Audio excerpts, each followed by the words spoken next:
We believe that my great uncle could have been a butterbox baby. I'm going to take a break from the serial killer content, and I'm going to tell you about the lore that we recently found in my family in regards to my great uncle. So I'm from a very small town in West Virginia, and for some reason, the further back that you go in my ancestry, the weirder things start to get. I have an aunt who's been missing for over 100 years and has a road named after her.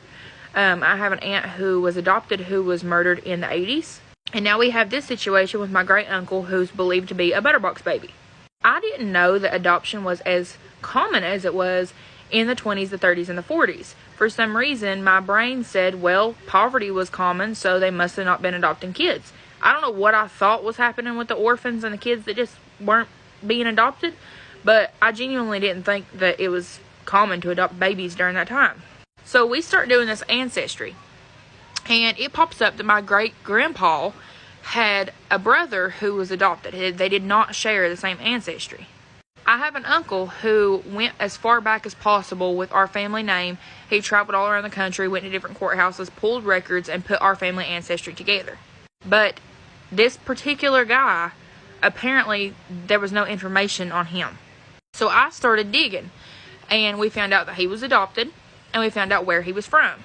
It just happened to be Canada. He was from like the outer area of Nova Scotia. Now, how you end up with a baby being adopted from Nova Scotia into rural West Virginia is very much questionable to me. But he was born in, I believe it was 1943. Now, during the time when these events took place, anywhere from the 30s to the 40s, unwed mothers were hush-hush. It was very taboo. It was very not talked about. If you got pregnant out of wedlock, you pretty much had two options. You either went somewhere until you had the baby and allowed the baby to be adopted, or you became married very, very quickly. Enter now the Idea Maternity Home, which to my understanding was basically a maternity home for unwed mothers where if they were pregnant and they didn't know what to do, they would go there, they would live until they had their baby, and it was pretty much like a judgment-free zone. Of this maternity home's names were William and Lila Young. Occurrence of things that would happen in this home is women would go there to give birth. They would give birth, and then the baby would end up dying, and then the mom would become really sick, and it would be something like an abdominal infection or something like that. And this went on for a while until there was this woman named Eva who went into the hospital, had the baby passed away, and the owner, William, wrote a letter to Eva's boyfriend that the baby had died and that Eva was fighting for her life from an infection. Eva's boyfriend then goes to the home and starts asking questions. Hey, what antibiotics have you guys given her? What have you done? She's fighting for her life. What's happening? And finds out they never give her any antibiotics.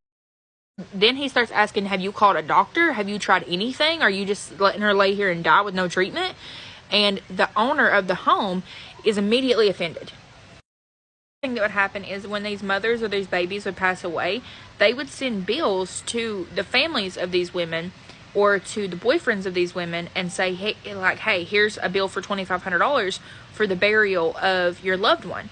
But then when they would go and want to visit the bodies or visit the burials, it would be, well, no, you can't. You know, they would have reasons as to why that the families weren't well. Thing about this home, the fact that they heavily promoted this home as very maternity friendly, very much quiet, hush hush, no publicity, and they would put out these ads like this was the perfect home, and mothers would be like, oh my gosh, this is great, you know, and they would pack their things and they would go to this home. And then upon arriving to this home, they would be told, you need to pay $100 to $500 to be able to stay here. That's going to cover your stay a couple of days after the baby is born, and that will also cover the delivery. The living wage at this time was $8 a week. So a lot of mothers had a awful time trying to pay for this, and they didn't know that this was this expensive until they got there. This home did also offer hush-hush abortions. You could go, and it was word of mouth that you could go to this home and they would perform an abortion for you, because it was highly illegal before the 1960s to have an abortion in Canada, and the penalty for a doctor to perform an abortion in Canada and get caught was, I think, life imprisonment. But the home was mostly used as a maternity ward.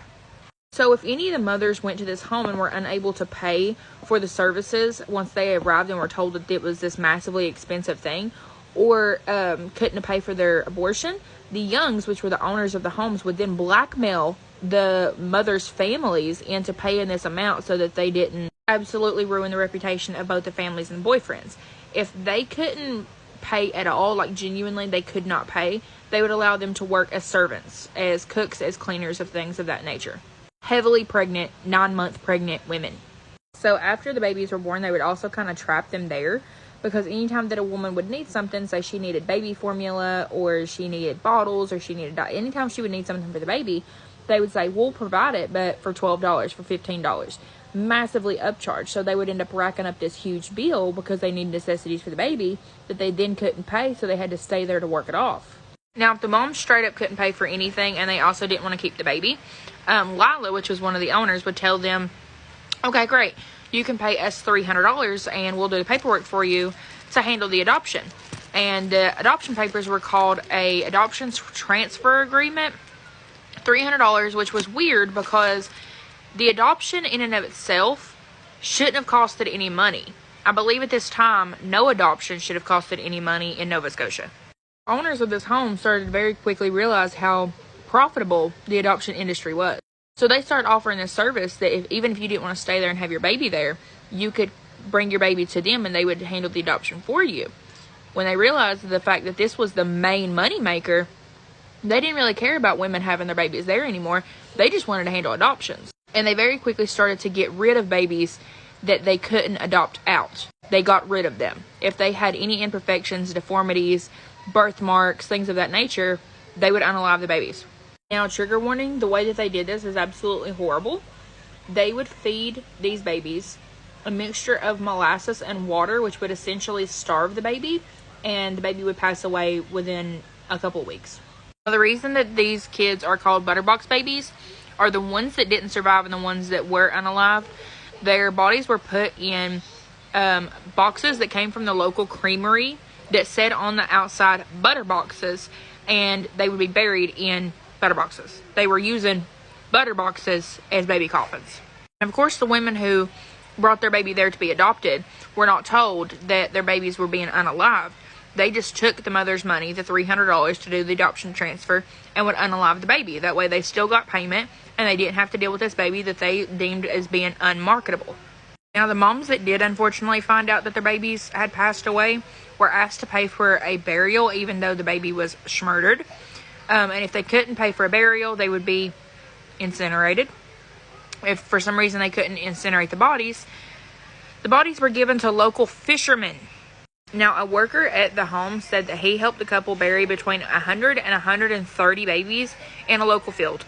Now, at this home, a lot of the babies that were able to survive and were deemed as profitable were actually taken from the mother, and they would tell the mothers that this baby had passed away, when in reality they were basically sneaking the baby out the back door and selling them to wealthy families.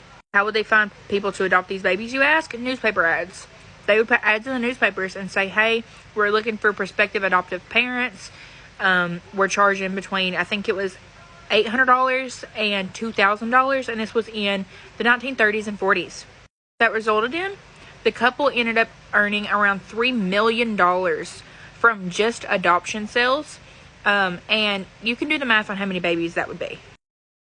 Reading this, I found out that a lot of couples who were wealthy and childless from New York and surrounding areas would travel to Nova Scotia during the summertime and would end up going to this home to seek out potential children.